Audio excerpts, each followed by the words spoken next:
Okay. How's everybody doing this morning? Papa Bear coming at you.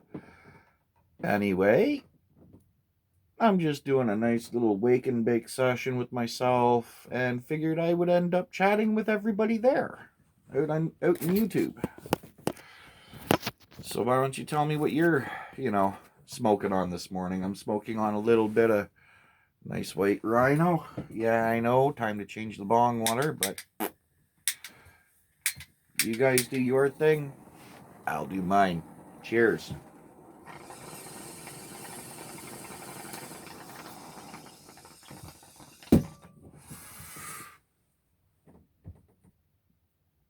So,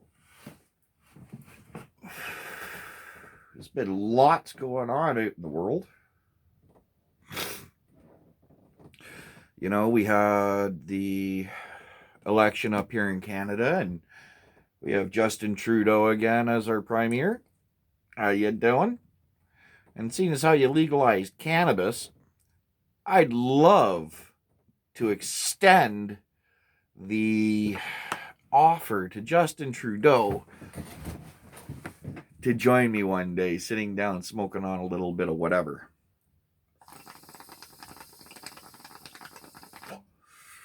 Not like that would ever happen. Hell, if he did, I'd break out my peace pipe that I have, and I'd end up saying, join me. For those of you who don't know what a peace pipe is, look it up. You'll understand. Specifically, Cree peace pipe. Anyway.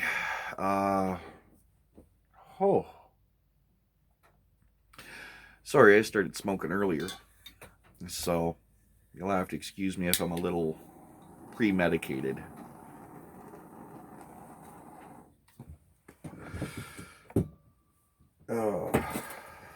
So, out here, there's been a lot of stuff that's ended up happening. I was sitting down reading about, about Aurora Cannabis, or one of them. You'll have to excuse me. I can't really remember properly right now.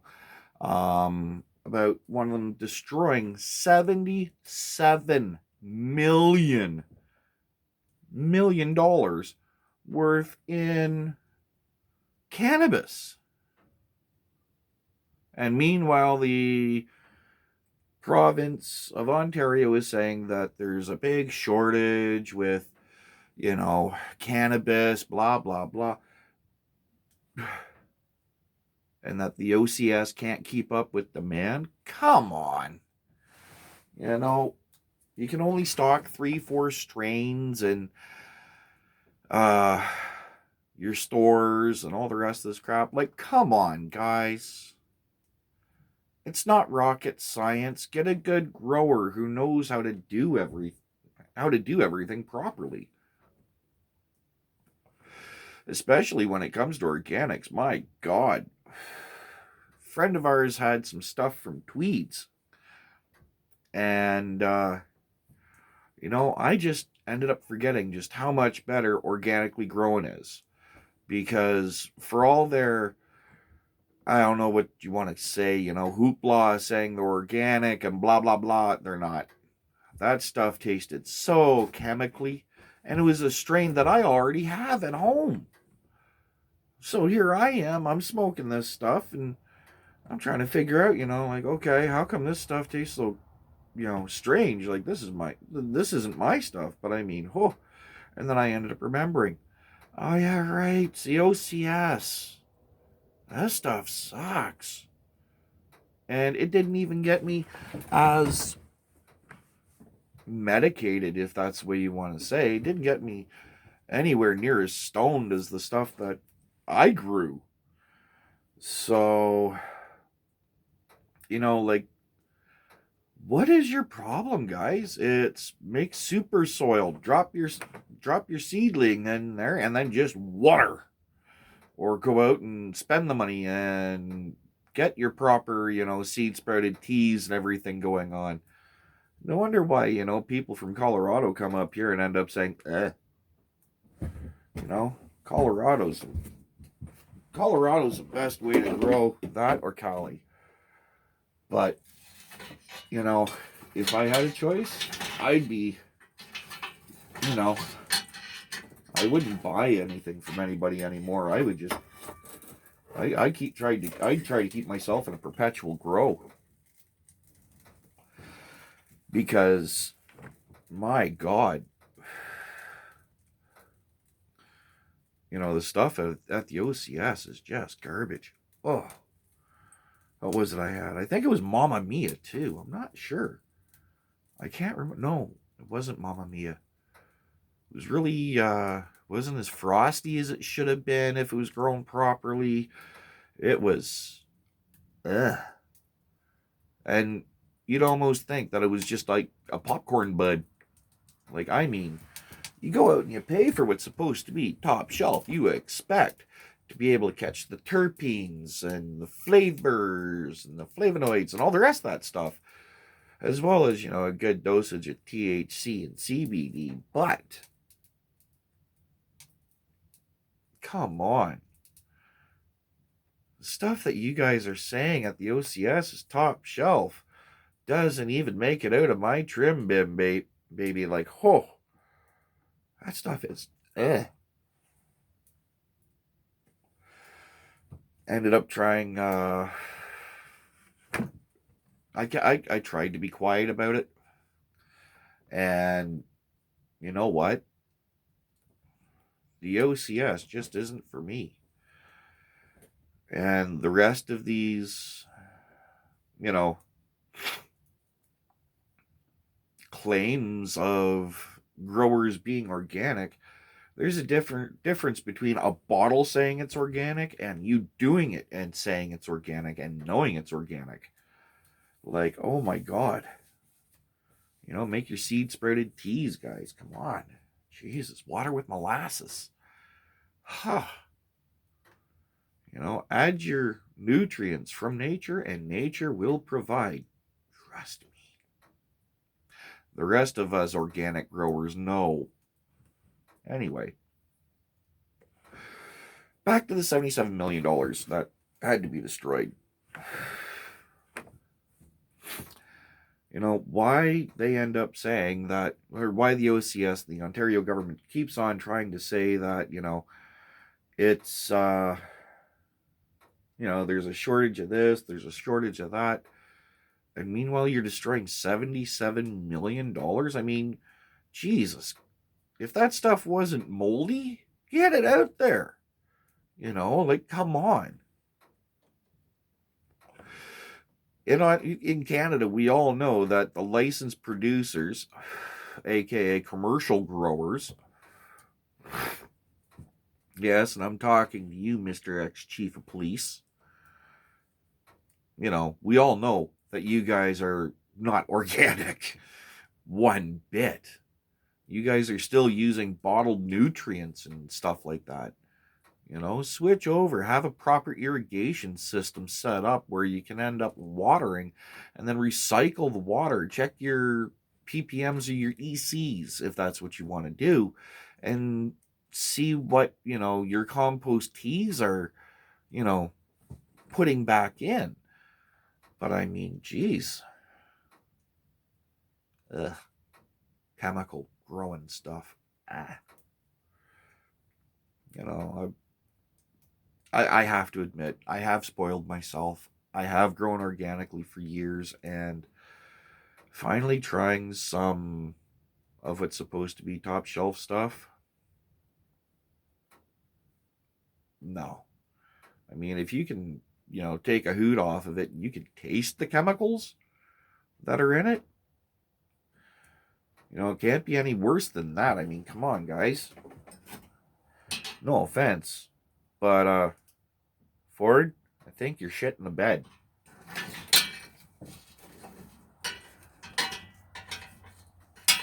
Sorry, just have a small fire going on right now.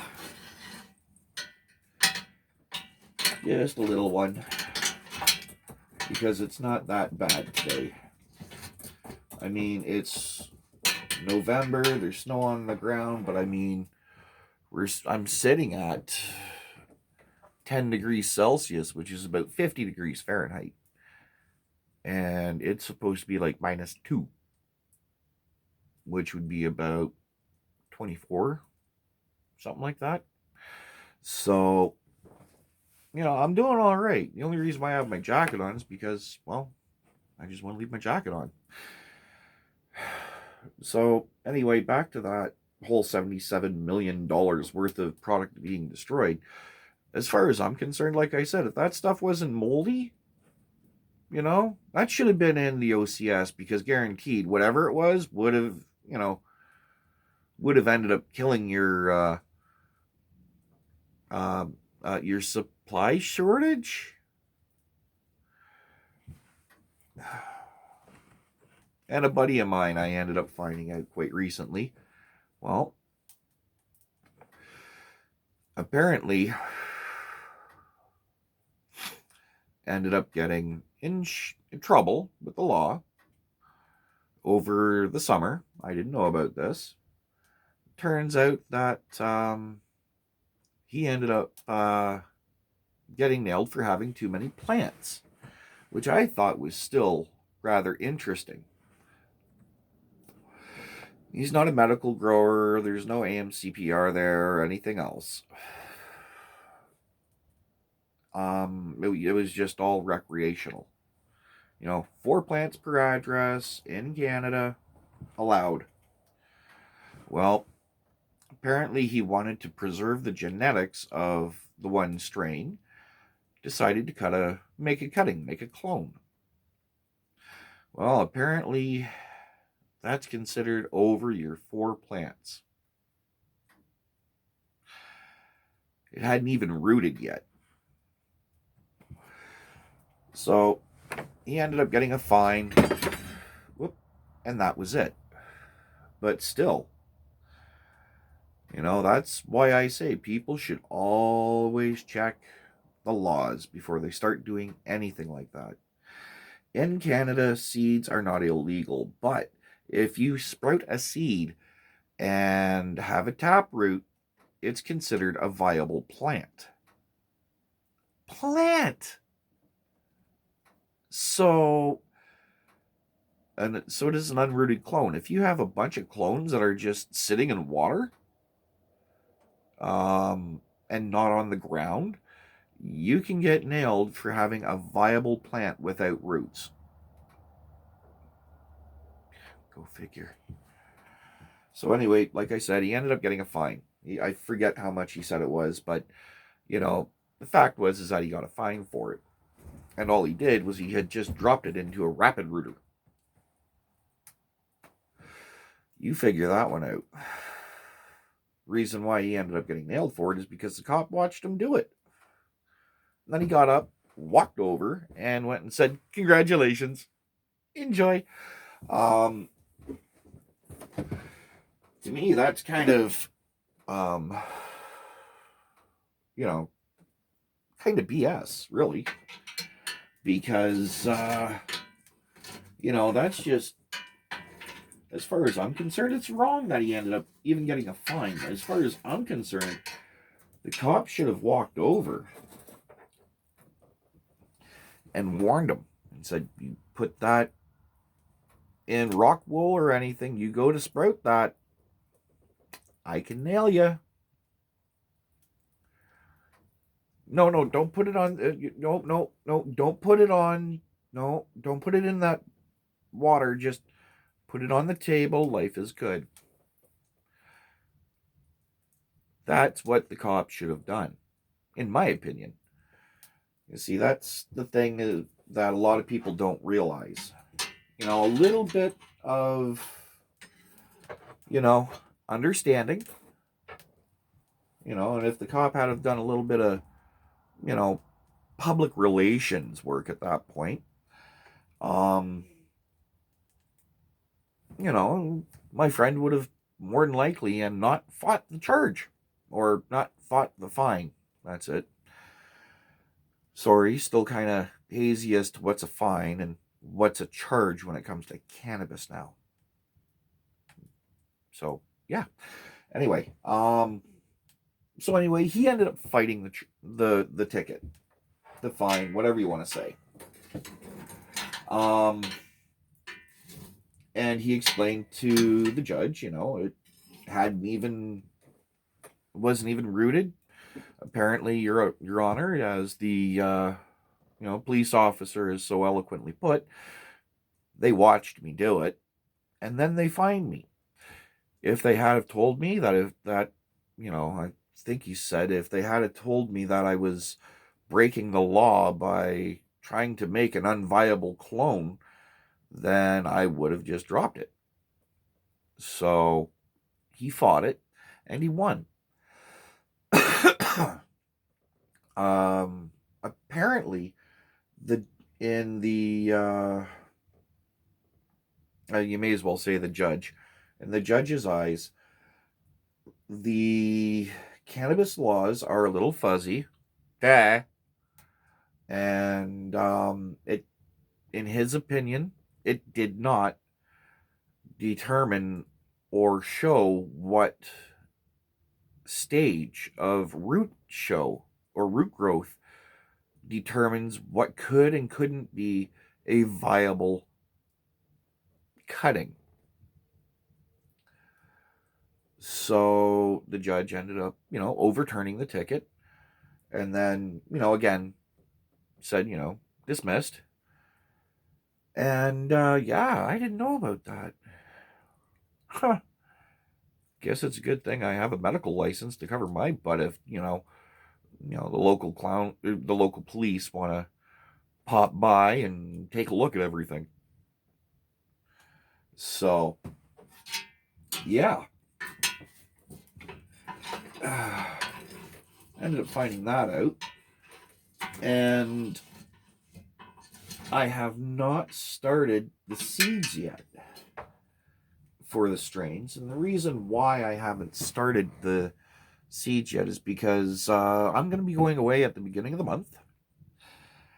And I don't want to leave, seeds that require a lot of attention, not only to sprout but grow, to die. And I don't trust anybody to take care of my plants other than me. So, anyway, I'm going to be going away for a few days, and then when I get back, you'll know, because then we'll end up doing the seed sprouting, and you'll see the strains that I'm going to be sprouting to grow for people this year, and also for myself. So anyway, that's that. Just wanted to do this video and end up saying, what the heck are people thinking nowadays? Anyway, deuces.